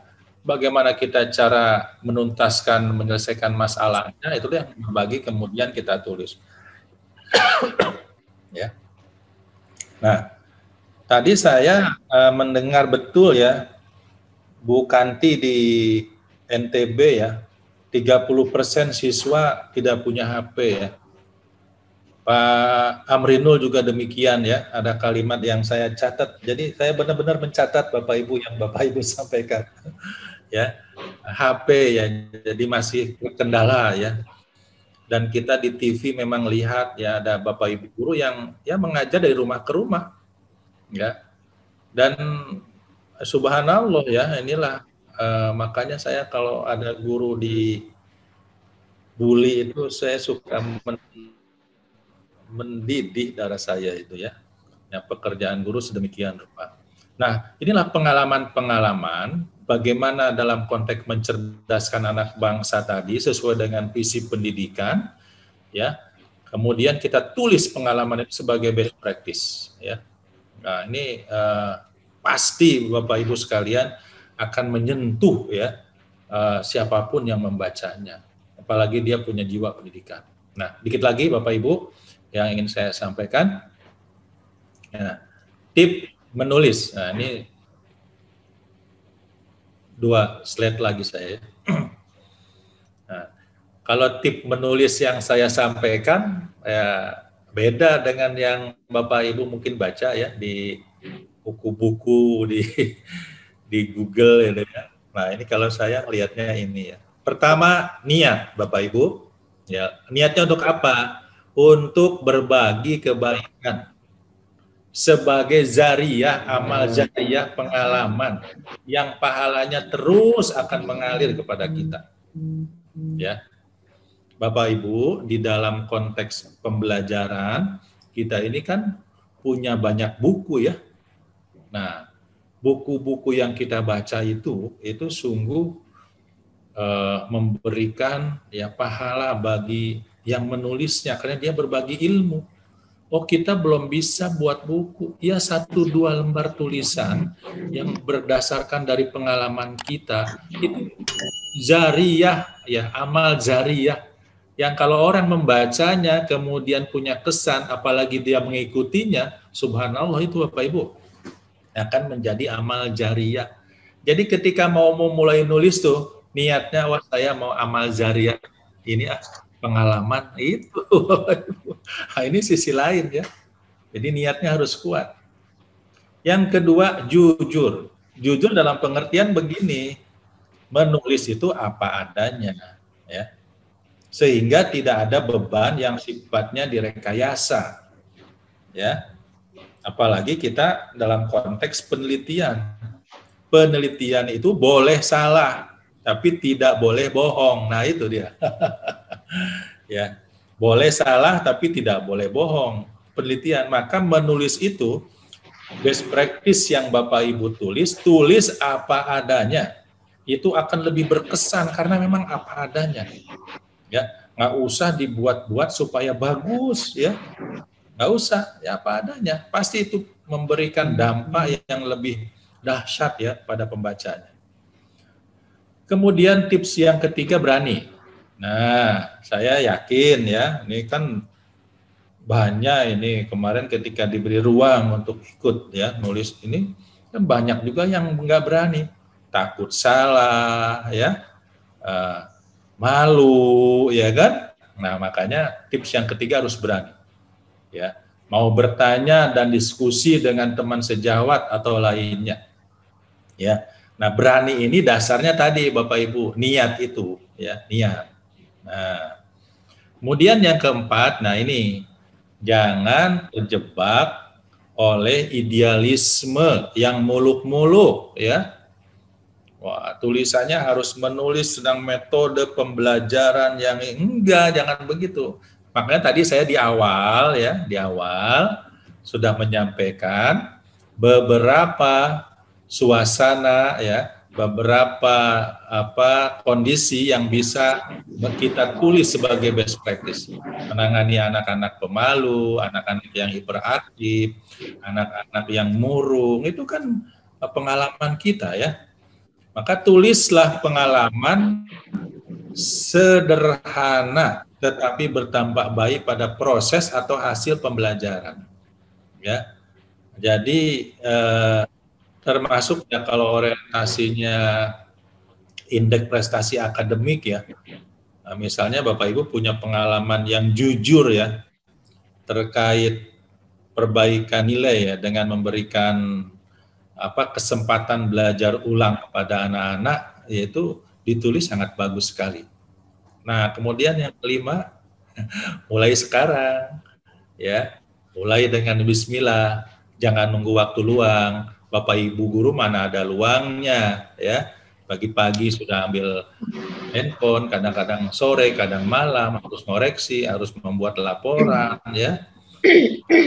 Karena suasana akan merubah sikap menulis kita ya. Jadi jangan berhenti ya.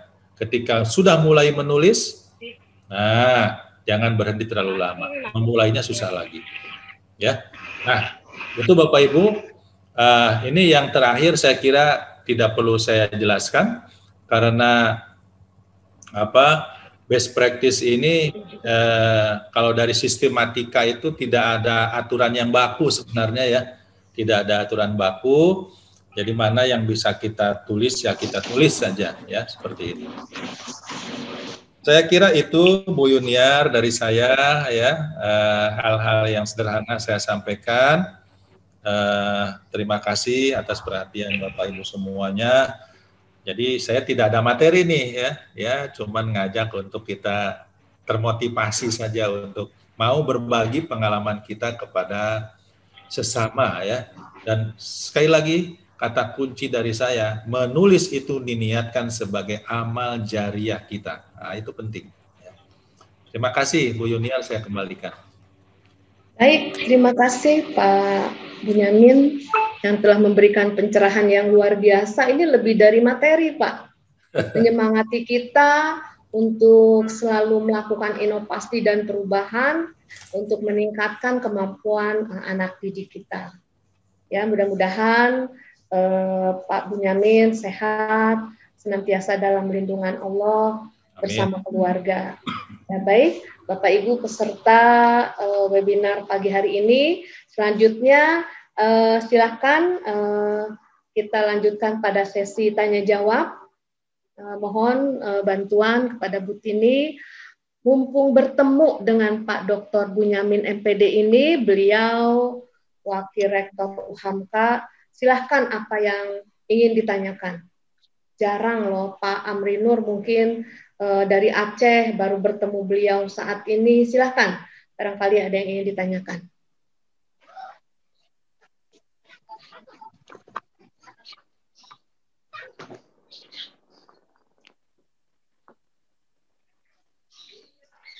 Baik, Ibu Yuniar. Lihat di chat belum ada pertanyaan. Boleh melambaikan tangan. Sudah pada mantap. Sudah pada mantap. Kalau dari saya ada pertanyaan, izin bertanya boleh Bu Yun? Boleh, Mangga, silakan. Mumpung ketemu Pak Bunyamin nih, Pak Dokter. Iya. Ini mahasiswanya Pak dari Tangerang nih Pak. Oh iya. Iya Pak. Bismillahirrahmanirrahim. Assalamualaikum warahmatullahi wabarakatuh. Waalaikumsalam. Selamat pagi menuju siang. Salam kenal kepada Bapak Bunyamin. Alhamdulillah dapat bertatap muka ya Pak ya, walaupun melalui virtual. Terima kasih banyak Allah sudah mempertemukan kita pada acara webinar ini. Dan juga salam sejahtera serta sehat untuk para guru hebat se-Indonesia. Baik Pak, menarik pemaparan yang Bapak berikan tadi dari awal hingga akhir. Saya terkesan sekali dengan apa yang Bapak paparkan. Dan saya adalah salah satu guru yang memang suka menulis, tapinya tulisannya belum begitu sesuai kaidah ya Pak ya. Ya itu benar apa yang Bapak katakan tadi, niatkan untuk amal jariah. Yang saya tulis adalah saya niatkan untuk amal jariah, bagaimanapun bentuknya dan apapun komentar yang diberikan oleh para blogger, saya terima sebagai bahan kritikan bagi saya. Yang saya ingin tanyakan adalah ketika kita berniat untuk menjadikan tulisan kita sebagai amal jariah kita, apakah kita menulis tulisan kita itu mengalir begitu saja, ataukah harus sesuai dengan kaidah-kaidah yang memang yang sudah ada rule-nya itu Pak? Terima kasih. Wassalamualaikum warahmatullahi wabarakatuh.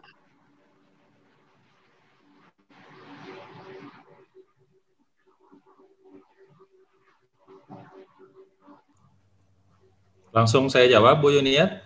Boleh Pak, silakan. Oke. Silakan langsung aja Pak. Terima kasih Ibu.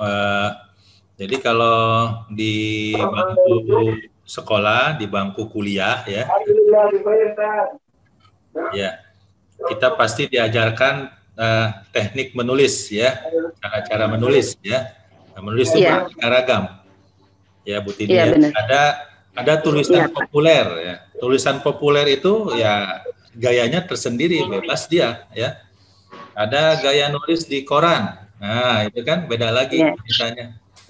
Tapi kalau ketika kita membuat skripsi, membuat tesis, ada kaidah-kaidah yang sangat ketat harus diikuti. Nah, gitu ya. Nah, makanya ketika kita akan menulis best practice pengalaman terbaik kita, tentu kita sesuai dengan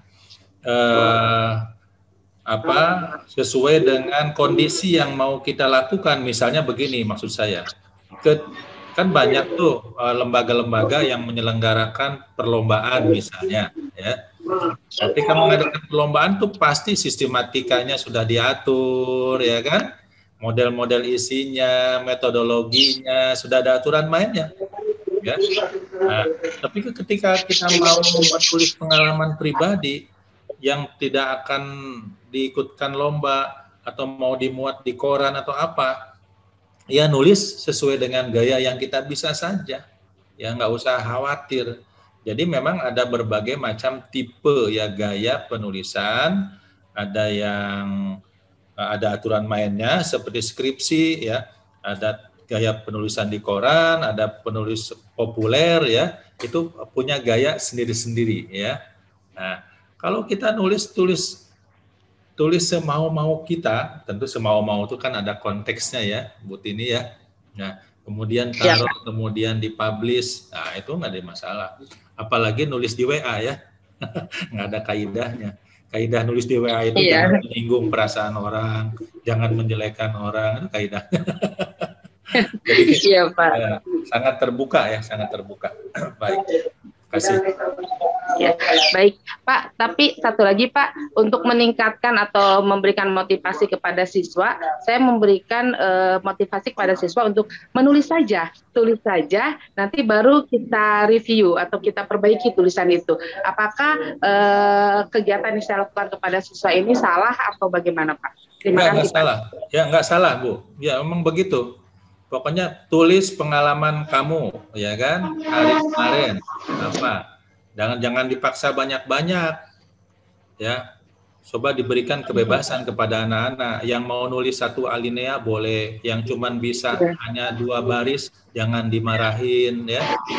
Kamu harus nulis 5 lembar, jangan begitu, sekarang sudah nggak musim, ya, sudah musim. Tulis pengalaman tentang sholat berjamaah, ya. Udah, nulis saja, karena nulis itu mengasah keterampilan, ya.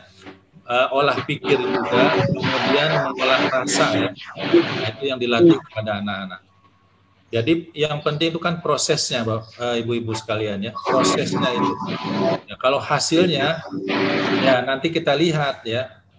Melatih anak-anak ini kan penting prosesnya, terbiasa dan seterusnya. Itu Bu Tini.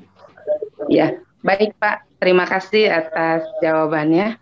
Ya. Assalamualaikum warahmatullahi wabarakatuh. Waalaikumsalam warahmatullahi wabarakatuh. Terima kasih Bu Tini, mudah-mudahan puas ya Bu Tini. Kalau belum puas, silakan datang ke UHAMKA. Ya, insya Allah nanti mau ke UHAMKA ketemu Bapak. Insya Allah siapa. Janji Pak ya. Baik, barangkali masih ada yang ingin ditanyakan sebelum kita lanjutkan pada acara berikutnya. Pak Haji Lutfi masih berada di tengah kita, Ibunda Hajah Eli Herlina juga masih berada di tengah kita. Terima kasih kehadirannya untuk mengikuti kegiatan webinar pagi hari ini. Baik, kalau tidak ada pertanyaan selanjutnya, alhamdulillah acara demi acara sudah kita lewati dari awal sampai akhir. Ada Ibu? Oh, silakan. Ada pertanyaan Bu di chat ada pertanyaan. Oh, gini ada. Ada. Pertanyaannya bagaimana caranya memotivasi diri untuk dapat menulis setiap hari? Wow. Dan satu lagi ada dari Ibu Linda, itu hanya ucapan tentang terima kasih Pak, ini membakar semangat untuk jadi berjiwa penulis sebagai investasi akhirat. Itu aja. Luar biasa. Yang tadi pertanyaannya itu ya, ya. Satu Bu pertanyaan Pak. Ya. Silakan mungkin Pak. Ya ini Bu, kembali ke inilah ya. Untuk memotivasi diri kita itu tadi niatnya berinfak, berjariah, nulis itu. Ya. Kalau sekarang kita membaca beberapa buku yang ditulis oleh para ulama terdahulu ya, katakanlah tafsir-tafsir ya kan, tulisan Buya Hamka misalnya ya. Itu mengapa dia begitu mengalir menulisnya itu? Karena keikhlasan ingin mencerdaskan umat. Ya. Sekarang tinggal kita apa niatnya, ya. Jadi makanya luruskan niat dulu Ibu untuk memotivasi diri kita ini pandai. Kalau menulis itu pasti semua pandai bisa gitu itu ya. Tadi pertanyaan Bu Tini juga seperti itu, nulis aja yang kita bisa tulis. Pengalaman saya bla bla bla tulis, jadi masalah, ya. Dan kemudian nih yang ketiga ya, jangan takut salah. Nah biasanya ada juga di antara kita ini yang takut salah, malu ya, nggak enak. Nah ini orang belajar kok takut salah. Nah belajar itu kan minal mahdi ilal lahdi ya, sepanjang hayat belajar itu. Ya. Nah dan ini nomor 5 nih, mulai sekarang. Iya Bu, gimana Bu? Jangan stop terlalu lama ya. Kemudian jangan terjebak dengan idealisme yang terlalu muluk-muluk ya. Pengalaman kita sehari-hari. Saya ingin satu saja. Nah, misalnya Ibu, sekarang kan ada sekolah inklusif ya, sekolah inklusif ya. Dan di sekolah yang inklusif itu pasti ada yang anak berkebutuhan khusus ya. Pengalaman menangani anak berkebutuhan khusus itu tidak akan berhenti ditulis, pasti banyak materi untuk itu. Ya, makanya mulai dan berbagi, ya berbagi itu. Insya Allah Bu, ketika tulisan kita bisa menyentuh perasaan orang lain dan apalagi bisa ditiru ya, nah itu amal jariahnya mengalir terus. Saya kira itu Bu Yuniar dari saya ya. Dan untuk mengakhiri pertemuan ini, saya ingin menyampaikan sekali lagi apresiasi ya kepada LPM dan kepada para narasumber, guru-guru yang hebat ini se-Indonesia ya. Kepada LPM nih saya menyemangati, mudah-mudahan kegiatan ini terus-menerus ya. Seberapapun pesertanya, ya kita ini kan kadang terjebak kalau pesertanya banyak senang, pesertanya sedikit kecewa, padahal jangan. Ya. Berapapun pesertanya jalan terus, namanya tadi itu mencerdaskan kehidupan bangsa. Ya. Nah, sebagai penutup, ini iklan, Bapak Ibu iklan, Ibu Junior ya. Iya saya Pak, ini di UHAMKA. silakan Pak. Saya ini di UHAMKA ini. Jadi Bapak Ibu yang belum S2, ayo sekolah. Ya, S2, ayo sekolah. Ya. Nah, pasti kalau ibu guru, bapak guru sibuk dengan mengajar, tapi tanya pada pengalaman teman-teman, kok kamu bisa S2 ya? Nah, jadi S2 ya, itu bagian dari ikhtiar kita meningkatkan profesionalisme kita di bidang pendidikan ya. Dan saya dari UHAMKA mengajak, yuk kuliah di UHAMKA S2 ya. Apalagi sekarang nih udah 2 semester nih. Kuliahnya ya sama dengan kita mengajar anak-anak, semuanya melalui virtual ya, tiba-tiba jadi MPD aja. Jadi semuanya pasti ada jalan keluarnya. Demikian Bu Yuniar, Bapak Ibu sekalian, kurang lebihnya saya mohon maaf yang sebesar-besarnya. Mari kita terus semangat mengabdikan diri, mencerdaskan anak bangsa dengan berbagai ikhtiar yang kita lakukan. Semoga Allah Subhanahu wa taala senantiasa membimbing kita, memberikan kekuatan kepada kita ya, sehingga kita mudah dalam melaksanakan tugas keseharian kita. Billahi fisabilil haq fastabiqul khairat. Assalamualaikum warahmatullahi wabarakatuh. Waalaikumsalam warahmatullahi wabarakatuh. Sekali lagi terima kasih Pak Dr. Bunyamin atas pencerahannya pada pagi hari ini, sangat luar biasa sehingga banyak sekali nih yang termotivasi untuk menulis. Karena betul yang dikatakan oleh Bapak, menulis itu mudah, asal menulis. Tapi menulis yang bermakna yang seperti apa. Tapi kita awali dengan tulis saja.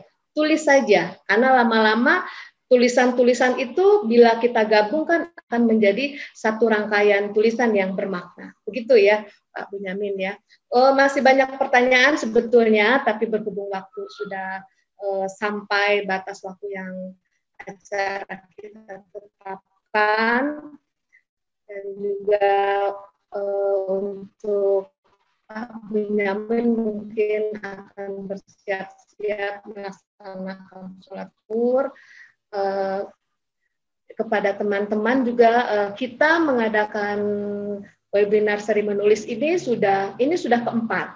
Untuk teknis penulisan DP, karena saya lihat itu banyak pertanyaan, hadir pada saat ini lalu tertarik, oh ternyata menulis best practice seperti ini, ternyata kalau menulis itu tidak usah dibikin ribet, tulis aja, sehingga tertarik menanyakan teknis penulisannya. Insya Allah nanti silakan menghubungi panitia, akan kita share materinya. Baik, sekali lagi sebelum menutup acara ini, marilah bersama-sama atas nama Lingkar Pendidikan Madani, kami mohon maaf apabila dalam webinar kali ini terdapat hal yang kurang berkenan, baik dalam penyajian, ungkapan, maupun perilaku atau ketidaktepatan waktu. Saya mohon maaf atas nama Lingkar Pendidikan Madani. Kita akhiri pertemuan hari ini dengan doa, semoga apa yang kita dapatkan pada hari ini akan menambah semangat kita untuk berinovasi, sehingga anak didik kita akan lebih baik lagi. Mari bersama-sama masa pandemi ini kita tingkatkan kreativitas kita sebagai guru untuk menjembatani agar anak-anak kita tidak jenuh dalam belajar jarak jauh. Kita sama-sama ucapkan Alhamdulillah. Alhamdulillah. Saya akhiri, billahi taufiq wa hidayah. Wassalamualaikum warahmatullahi wabarakatuh. Waalaikumsalam warahmatullahi wabarakatuh.